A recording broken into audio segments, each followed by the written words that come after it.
വ്യവസായങ്ങളില്ല, കൃഷി ഇങ്ങനെയാണ്, മനുഷ്യ വന്യജീവി സംഘർഷം വേറൊരു വലിയ ഇഷ്യൂ ആണ്.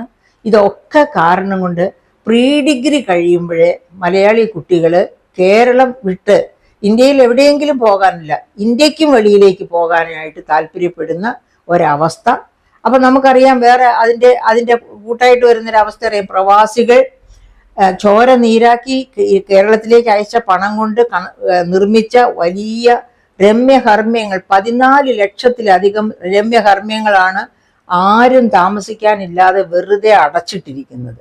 അപ്പോൾ അങ്ങനെ പല തരത്തിൽ, അതുപോലെ 60+ പോപ്പുലേഷൻ കേരളത്തിൽ, 60% കൂടുതൽ പ്രായമുള്ളവരുടെ സംഖ്യ ഓൾ ഇന്ത്യ തലത്തിൽ 7%, പക്ഷേ കേരളത്തിൽ അത് 17%. ഇങ്ങനെ സാമൂഹിക സാമ്പത്തിക പ്രശ്നങ്ങൾ കൊണ്ട് ശരിക്കു പറഞ്ഞാൽ മുന്നോട്ട് പോകാൻ പറ്റാത്ത ഒരവസ്ഥയിലേക്ക് കേരളം എത്തിച്ചേർന്നിരിക്കുകയാണ്. അപ്പോൾ ഈ ചിങ്ങം 1 ഓർമ്മിക്കുമ്പോൾ, അതായത് കാർഷിക ദിനത്തെ ഓർക്കുമ്പോൾ നമ്മുടെ മനസ്സിലേക്ക് കടന്നു വരുന്നത് ഇതുപോലെയുള്ള ദുഃഖകരമായ ഒരുപാട് കാര്യങ്ങളാണ്. പക്ഷേ ഇത് ഓർത്ത് ദുഃഖിച്ചിരിക്കാതെ ഇതിൽ നിന്ന് കരകയറാൻ എന്ത് ചെയ്യാം എന്ന് നാം ആലോചിക്കണം.